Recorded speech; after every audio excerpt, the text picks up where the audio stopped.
Amis téléspectateurs d'Afrique Canada TV, bonjour et bienvenue encore une fois dans votre émission L'invité de la semaine. Pour cette émission, nous recevons son Excellence Athanas Boudo, qui est l'ambassadeur du Burkina Faso au Canada. Excellence, bonjour. Bonjour. Merci d'avoir répondu à notre invitation. Avec plaisir. Écoutez, ça fait un bout de temps maintenant que vous représentez le Burkina Faso ici au Canada. Quelles sont vos impressions dans un premier temps? J'allais dire de très bonnes impressions. Et quand on regarde un peu le niveau des relations entre le Burkina et puis le Canada ces derniers temps, qui sont des relations, j'allais dire, très bien renforcées. Et cela nous fait dire que c'est de très bonnes impressions. Et puis, bon, voilà, on continue le travail.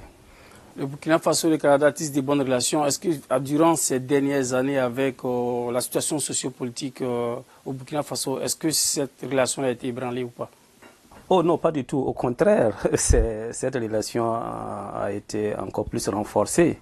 En témoigne la dernière visite que nous avons tous en mémoire, c'est la visite de la très honorable Julie Payette, qui est la gouverneure générale du Canada et en même temps la commandante en chef de l'armée canadienne. Et c'est quand même un symbole fort quand on sait que c'est la première fois qu'un gouverneur général du Canada visite le Burkina Faso.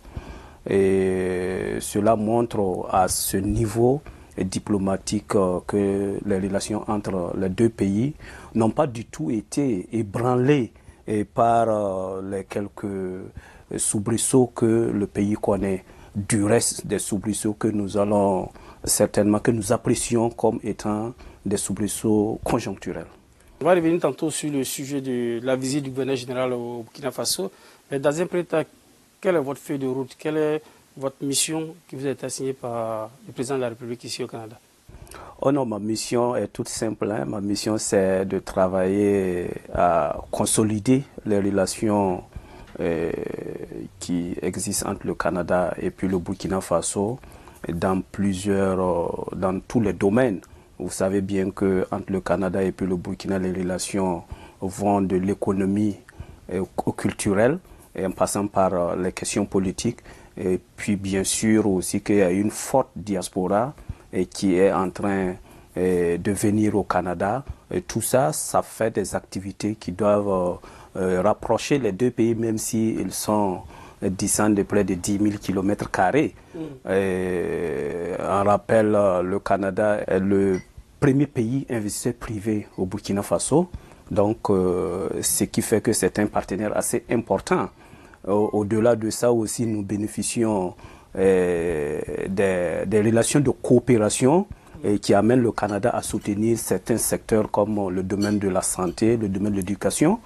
Quand vous prenez déjà même le domaine de l'éducation, le Canada apparaît comme le premier bailleur de fonds de notre système éducatif. Et quand on voit un peu les coopérants qui nous appuient dans ce domaine-là, en somme, on peut dire que le Burkina et puis le Canada entretiennent des relations assez importantes et qu'il fallait travailler à consolider. Et je pense que ma mission ne s'écarte pas de cette dynamique. Au-delà aussi de renforcer ces relations, je pense que la dynamique et la perspective de ma nomination aussi répond du fait que il faudrait travailler à innover, parce que c'est quand même un nouveau pouvoir et qui a une nouvelle vision et qui est issu de l'insurrection populaire.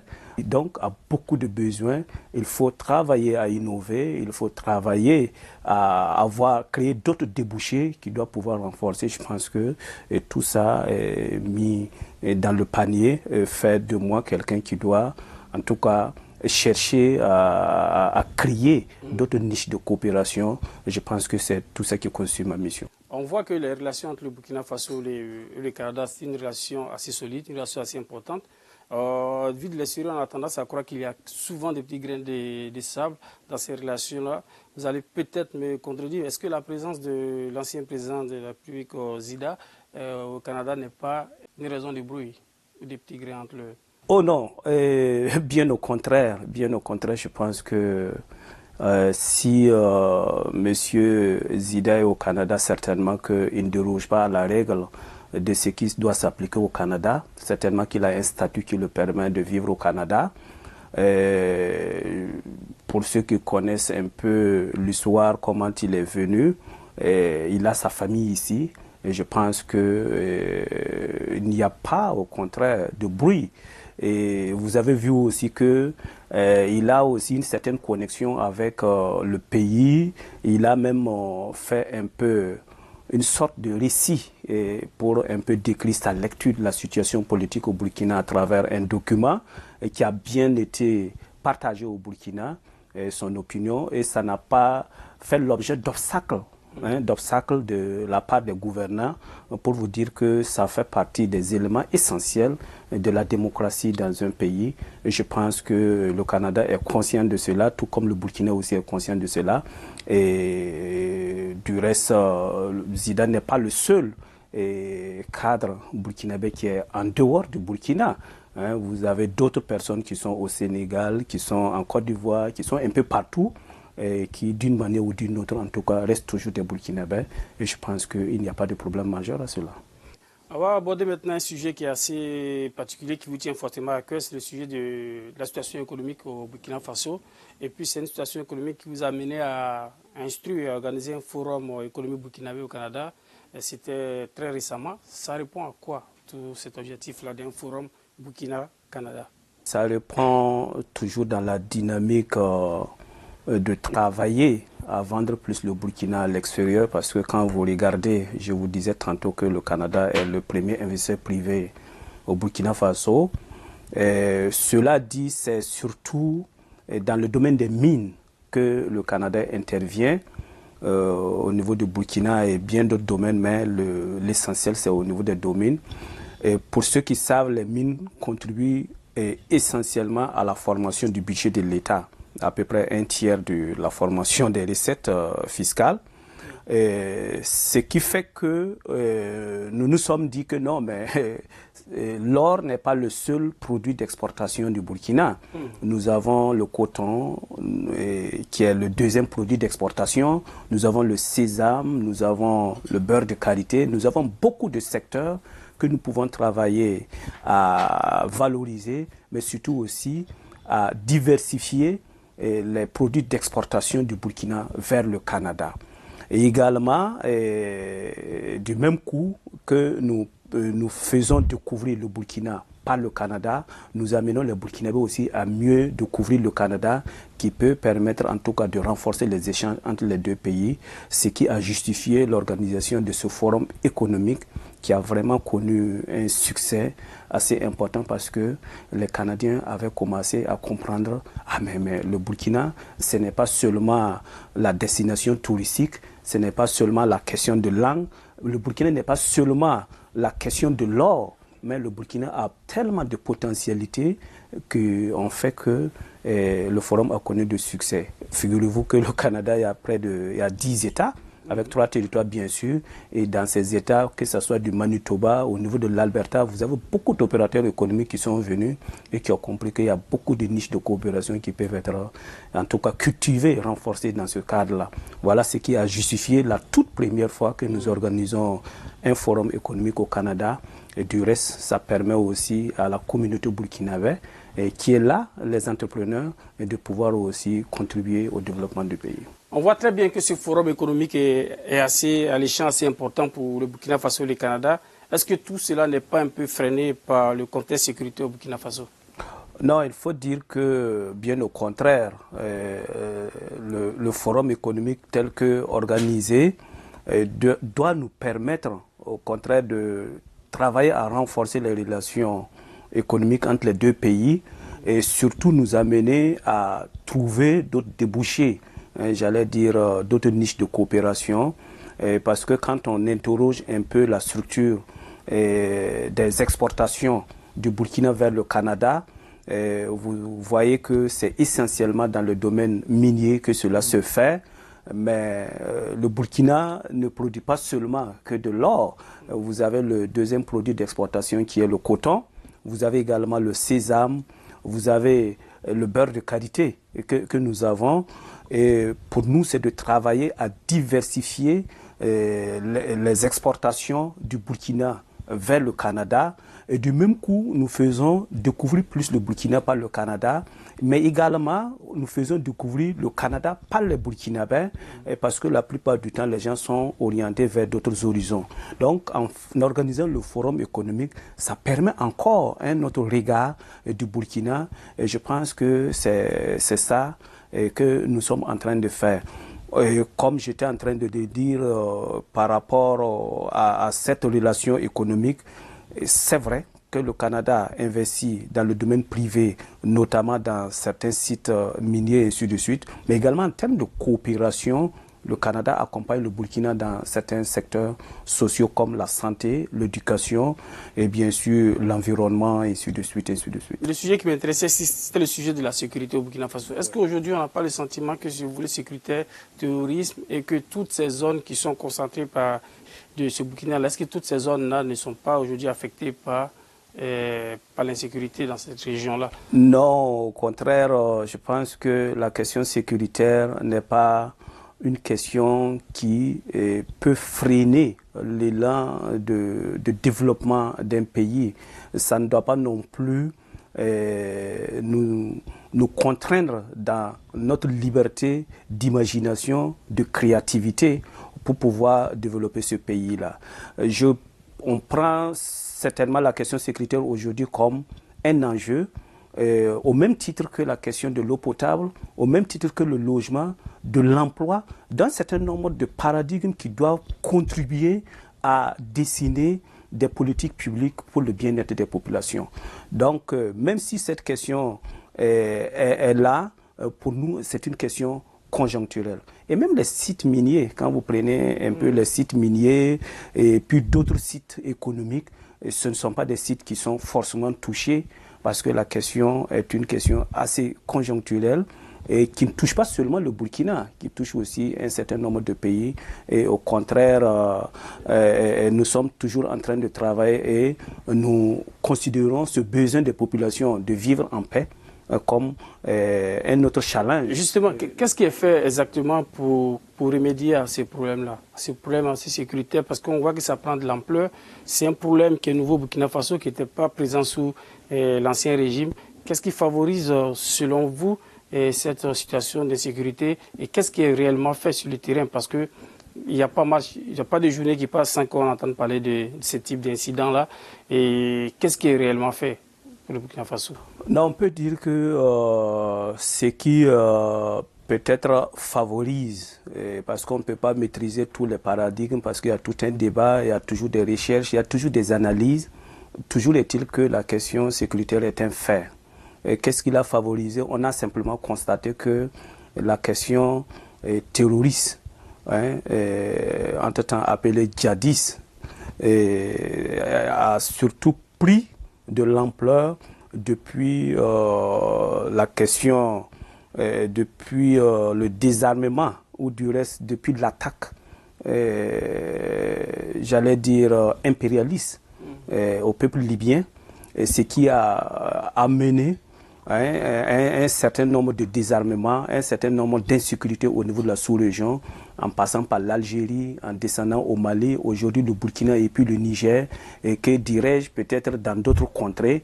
Donc ça veut dire que c'est un mouvement que nous avons observé de façon générale. Pour le cas du Burkina plus particulièrement, cela s'est encore exacerbé après le départ de l'ancien régime dirigé par Blaise Compaoré, qui, ça aussi, il y a beaucoup d'explications qui montrent pourquoi, bien avant, il y avait moins de problèmes que maintenant. Absolument. Voilà, il faut quand même comprendre, pour ceux qui suivent un peu l'actualité, il y avait beaucoup de rencontres au Burkina Faso.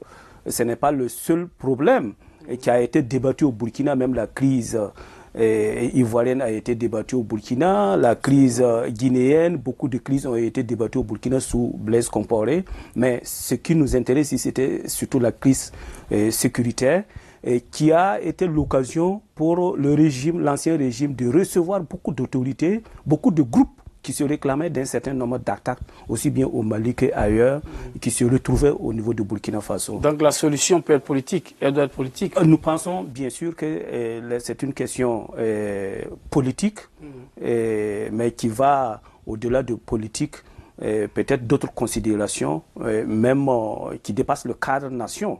Donc, de ce point de vue, nous pensons que ces questions ont pris de l'ampleur après le départ du nouveau pouvoir. Qui m'amène à parler des rapports entre le Burkina Faso et ses voisins, notamment avec la Côte d'Ivoire? Non, particulièrement, le Burkina n'a jamais eu de problème avec les pays voisins. D'abord, entre les peuples, c'est des peuples qui ont toujours vécu ensemble. Pour la petite histoire, pour ceux qui ne le savent pas, le Burkina Faso a été divisé en trois en 1932. Et donc, ces trois parties ont été affectées au Soudan, qui est l'actuel Mali, la Côte d'Ivoire et puis le Niger. Et la Haute-Volta a été reconstruite en 1947. Et ce qui fait qu'aujourd'hui, nous n'avons pas de problème. Le peuple burkinabé n'a pas de problème avec les autres peuples, notamment ses voisins. Du point de vue politique, il faut aussi savoir que nous avons un certain nombre de structures supranationales qui ont été mises en place, notamment l'UEMOA. Donc ça veut dire que nous partageons un certain nombre d'éléments macroéconomiques, voire institutionnels ensemble.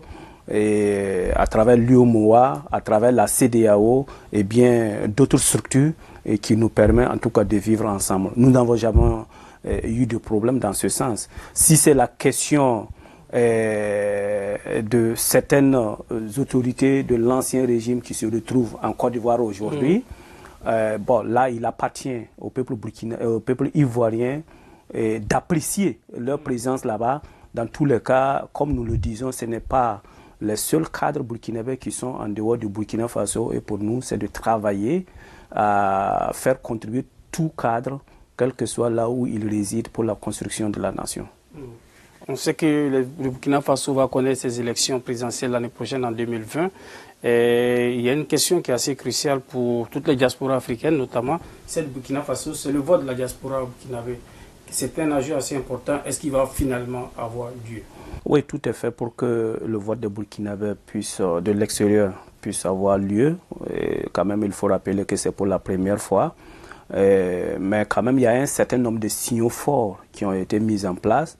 D'abord, la dernière organisation en date, c'est la réorganisation des départements ministériels, où la diaspora s'est vue consacrer un ministère à part entière, le ministère chargé de l'intégration africaine et des Burkinabés de l'extérieur, et qui est un outil assez important qui doit permettre de canaliser, organiser les énergies des 10 millions de Burkinabés qui sont hors du Burkina Faso.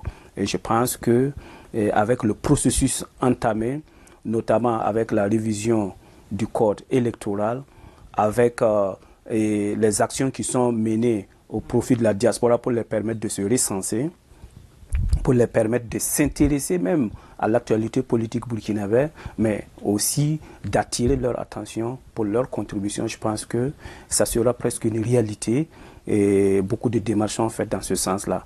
Du reste, pour cette année, il y a un calendrier clair qui a été mis en place et qui doit permettre en tout cas de donner un certain nombre d'outils, notamment le passeport et puis la carte d'identité burkinabé pour permettre à la diaspora, en tout cas pour ceux qui remplissent les conditions de pouvoir voter, participer à ce vote. On voit que les dispositions sont prises. Est-ce que vous pensez que vous serez prêts à temps pour que les gens qui sont surtout résidents au Canada puissent voter? Oui, mais déjà au niveau du Canada, il est prévu pour le recensement une mission du ministère en question, en collaboration avec la CENI, doivent séjourner ici du 6 juin au 20 juin pour pouvoir faire le recensement. Je pense que nous sommes en train de travailler avec la diaspora ici. C'est vrai qu'elle est un peu répartie parce que quand même le Canada c'est un État continent près de 10 millions de kilomètres carrés. Mais en analysant de près, nous voyons que la forte concentration des Burkinabés c'est surtout dans les deux États, notamment à l'Ontario et puis au Québec. Peut-être un peu plus au nord, nous pouvons aussi avoir un certain regroupement pour permettre en tout cas à ce qu'il y ait un bon recensement et puis travailler encore plus avec les associations à pouvoir les intéresser à les amener à dire que c'est une action politique assez importante, aussi bien de la part des gouvernants actuels que de la part de la diaspora, de pouvoir participer à la désignation du chef de l'État burkinabé, et qui est pour tous les Burkinabés, mais également de certains documents assez importants, comme par exemple le référendum.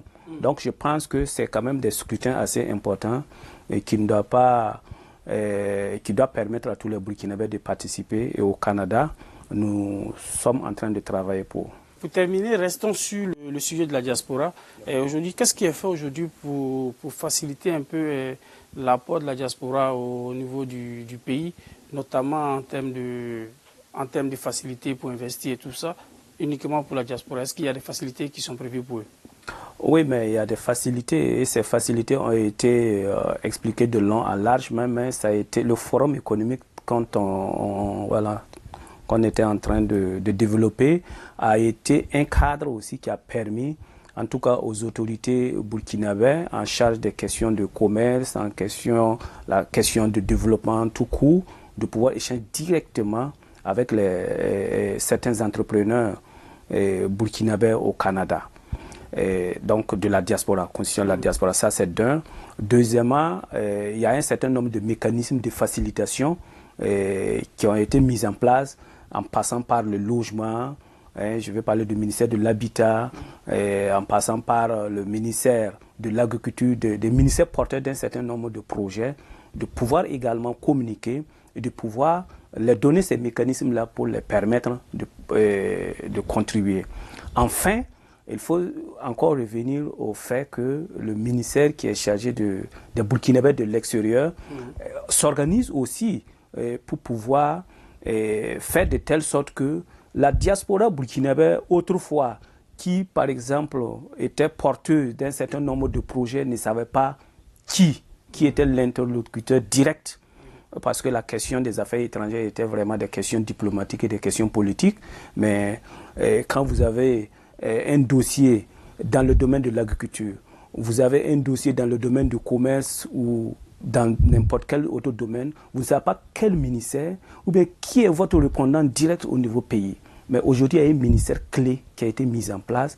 Je pense que tout ça, c'est un certain nombre de mécanismes qui doivent pouvoir faciliter la diaspora. Dire maintenant, que ce soit même les candidats au départ pour la migration externe, c'est un ministère qui peut donner un certain nombre d'encadrements et d'informations aux pays de destination, que ce soit ceux qui sont au niveau de la diaspora pour pouvoir, qu'ils veulent rentrer de façon temporaire ou bien de façon définitive, et même contribuer à la construction de la nation. Je pense que cet outil-là doit pouvoir, en tout cas, propulser, donner un souffle à toutes ces difficultés qu'on connaissait par le passé. En tout cas, l'initiative est belle. On espère simplement qu'elle va être véritablement concrète ici. Parce qu'on prend l'exemple du Rwanda Development Board, qui est le bureau rwandais du développement, qui est une structure totalement détachée de l'ambassade et qui facilite toutes les procédures de création d'entreprises à partir d'ici, bien avant l'arrivée sur le sol rwandais.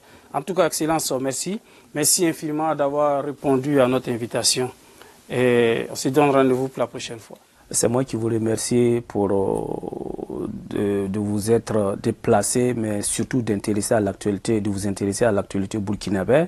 Et puis, bon, la porte de l'ambassade vous laisse toujours ouverte, quelle que soit la question.